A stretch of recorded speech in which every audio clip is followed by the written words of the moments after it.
हिमाचल प्रदेश के शिमला के संजौली में बनी अवैध मस्जिद पर क्या बुलडोजर चलेगा? ये बड़ा सवाल बना हुआ है। लेकिन अब अवैध निर्माण को लेकर विवाद बढ़ गया है। यह आक्रोश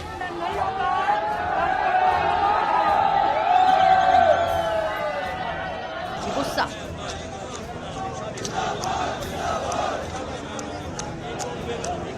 ये नारेबाजी,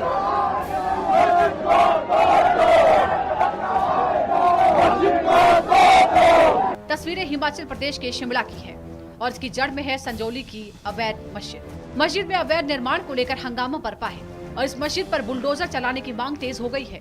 इसके लिए 2 दिनों का अल्टीमेटम तक दे दिया गया है। सीधे तौर पर कहा जाए तो वक्फ की जमीन पर मौजूद इस मस्जिद के हिस्से को जिस तरह से धीरे धीरे अवैध तरीके से बढ़ाया गया, उसके खिलाफ गुरुवार को हिंदुवादी संगठनों का गुस्सा फूट पड़ा। सैकड़ों की तादाद में हिंदू मस्जिद के बाहर इकट्ठा हुए और जमकर प्रदर्शन किया। मस्जिद के बाहर धरने पर बैठे एक एक शख्स की एक ही मांग, मस्जिद की अवैध मंजिलों को गिराया जाए और मस्जिद के अवैध हिस्सों पर कार्रवाई हो। कि जब ये लोग नमाज पढ़ने आते तो इनकी आंखें ऊपर ही रहती हैं। हम लोग बाहर खड़े नहीं हो सकते, हम लोग यहाँ चल नहीं सकते। और कई बार तो यहाँ पे जब ये लोग नमाज पढ़ते हैं, अगर आपने मस्जिद कैप्चर की होगी तो उसके सामने में 2 मस्जिद के टॉयलेट बना रखे हैं, जिनका ये दरवाजा खुला रख के वजू करते हैं और ये टॉयलेट करते हैं, बाथरूम करते हैं, तो वो तब भी ये अपना दरवाजा बंद नहीं करते। जिसके लिए हम मौलवी को ऑब्जेक्शन करते हैं कि मौलवी साहब कम से कम आप इनको बोलो कि दरवाजा बंद करके बैठे। हम नहीं बोलते, हम धर्म के खिलाफ नहीं है, हम किसी भी पर्टिकुलर धर्म के खिलाफ नहीं है, हम सभी धर्मों को मानते हैं।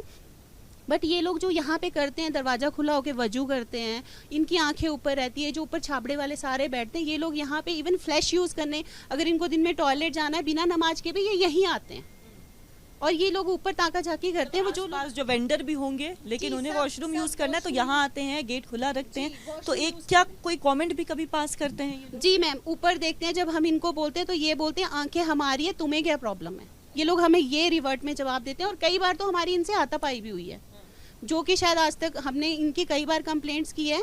शायद वही चीज़ मैं दोबारा रिपीट करूंगी कि हम लोग शायद कुछ तादाद में तब हमारी सुनवाई नहीं होती और जब हम इनको ऑब्जेक्शन करते हैं तो ये हमें ये बोलते हैं कि ये वक्फ बोर्ड की जगह है, वक्फ बोर्ड ही यहाँ का मालिक और तुम्हारा मालिक भी वक्फ बोर्ड है। ये हमें धमकी देते हैं कि हम तुम्हारा मालिक भी वक्फ बोर्ड है। ये क्या तरीका हुआ? ये क्या स्टेटमेंट? ये बोलते हैं कि इस पूरी बिल्डिंग का जितनी भी यहाँ से वहाँ तक जगह है ये सारी वक्फ की है। तो ये हमें ये धमकियां देते हैं यहाँ पे कि वक्फ जहाँ चाहे वक्फ वहाँ हाथ रख सकता है, वक्फ की प्रॉपर्टी हो जाएगी वो। ये लोग ये बोलते हैं। मस्जिद के आसपास रहने वाले हिंदू परिवारों में खौफ है। उनका कहना है कि बड़ी संख्या में मुस्लिम समुदाय के लोग जुटने से इलाके में गलत हरकतें बढ़ी हैं। कई बार विरोध करने के बावजूद कुछ नहीं हुआ। मस्जिद के पड़ोस में रहने वाले लोगों का आरोप है कि यहाँ कब्जा करने की कोशिश की जा रही है। हिमाचल में अब हिंदू जाग गया है और अब अपने हक के लिए सड़क पर आ गया है। शिमला के लोग अब लैंड जिहाद बर्दाश्त नहीं करेंगे।